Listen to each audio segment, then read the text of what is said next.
Nellore YSR Congress party జిల్లా కార్యాలయంలో స్వర్గీయ దివంగత ముఖ్యమంత్రి డాక్టర్ వైఎస్ రాజశేఖర రెడ్డి 15వ వర్ధంతి కార్యక్రమానికి మాజీ ఎంపీ మేకపాటి రాజమోహన్ రెడ్డి, మాజీ మంత్రి కాకాని గోవర్ధన్ రెడ్డి, జడ్పీ చైర్పర్సన్ ఆనం అరుణమ్మ, మాజీ ఎమ్మెల్యే మేకపాటి విక్రమ్ రెడ్డితో కలిసి వైఎస్ఆర్ కాంగ్రెస్ పార్టీ జిల్లా అధ్యక్షులు ఎమ్మెల్సీ పర్వతరెడ్డి చంద్రశేఖర్ రెడ్డి పాల్గొని రాజశేఖర రెడ్డి విగ్రహానికి పూలమాలలు వేసి నివాళులర్పించారు.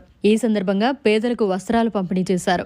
ఈ సందర్భంగా ఏర్పాటు చేసిన రక్తదాన శిబిరంలో వైఎస్ఆర్ కాంగ్రెస్ పార్టీ నాయకులు, కార్యకర్తలు, అభిమానులు రక్తదానం చేశారు.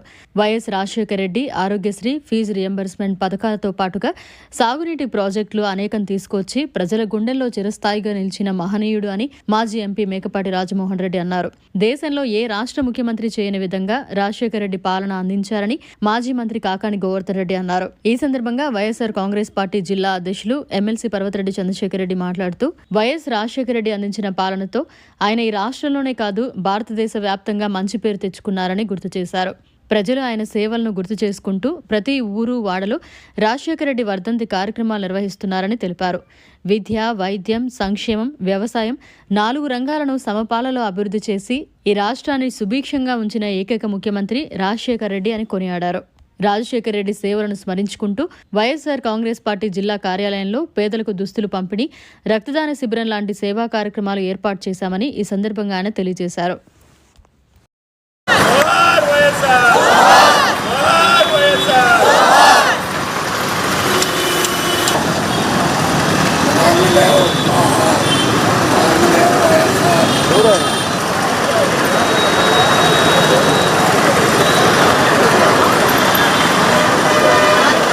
పదిహేను సంవత్సరాలు అయినప్పటికీ కూడా రాజశేఖర రెడ్డి గారు మరణించి ఈ రోజుకి కూడా భారతదేశం అంతా కూడా రాజశేఖర రెడ్డి గారిని గుర్తుపెట్టుకుంటుంది.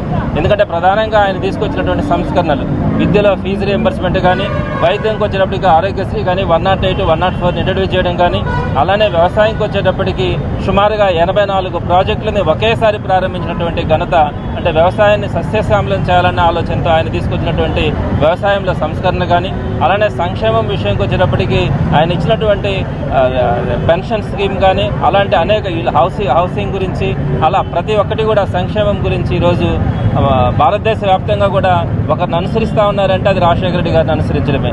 ఇట్లా విద్య, వైద్యం, సంక్షేమం, వ్యవసాయం ఈ 4ంటిని కూడా ఆయన సమపాలనలో ఆంధ్ర రాష్ట్రం మొత్తానికి కూడా అందించినటువంటి ఘనత రాజశేఖర రెడ్డి గారిది. అందుకే కొన్ని దశాబ్దాలు గడిచినా కూడా మన రాజశేఖర రెడ్డి గారిని మర్చిపోలేం. ఇంకొక 50 సంవత్సరాలైనా కూడా రాజశేఖర రెడ్డి గారిని అందరూ కూడా గుర్తించుకునే అవకాశం ఉంటుంది. అందులో కూడా ఆయన ఉన్నన్ని రోజులు కూడా రాష్ట్ర వ్యాప్తంగా వర్షాలు కురవడం కానీ, ప్రజలందరూ కూడా చాలా సుఖ సంతోషాలతో ఉంటా ఉన్నారు. ఆ విషయం అందరూ కూడా మర్చిపోయినటువంటి విషయం. అదేవిధంగా జగన్మోహన్ రెడ్డి గారు కూడా వైఎస్ఆర్సీపీ పార్టీ అధికారంలోకి వచ్చిన తర్వాత 2 సంవత్సరాలు కోవిడ్ ఉన్నప్పటికీ కూడా రాజశేఖర రెడ్డి గారు చేసిన కార్యక్రమాలు ఒకటైతే ఈయన 10గా చేయాలి, ప్రతి ఒక్కరి మనసులో కూడా ఉండాలన్న ఆలోచనతో రాజశేఖర రెడ్డి గారి బిడ్డ అయినటువంటి జగన్మోహన్ రెడ్డి గారు కూడా ప్రజల మనస్సులో సుస్థిర స్థానం కోసం ఆయన ప్రయత్నించడం కూడా జరిగింది. అయితే కొన్ని హామీల వల్ల రకరకాలుగా ప్రజల మనసులు ఏదో ఒక విధంగా మార్పు చెంది ఉండొచ్చు. కానీ ఈ రోజుకైతే రాజశేఖర రెడ్డి గారిని కానీ, జగన్మోహన్ రెడ్డి గారిని కానీ మరలా వారి పరిపాలనే ఉండాలని ఈరోజు ప్రజలందరూ కూడా కోరుకుంటా ఉన్నారు. తప్పకుండా భవిష్యత్తులో ఆంధ్ర రాష్ట్ర ప్రజలకి మంచి రోజులు ఉంటాయని, రాజశేఖర రెడ్డి గారి ఆశీస్సులతో జగన్మోహన్ రెడ్డి గారు మరింత మెరుగైన పాలన అందిస్తారని మనస్ఫూర్తిగా అందరూ కూడా కోరుకుంటా ఉన్నారు. మరిన్ని అప్డేట్స్ కోసం మన HN9 టీవీ ఛానల్ ని సబ్స్క్రైబ్ చేసుకోండి.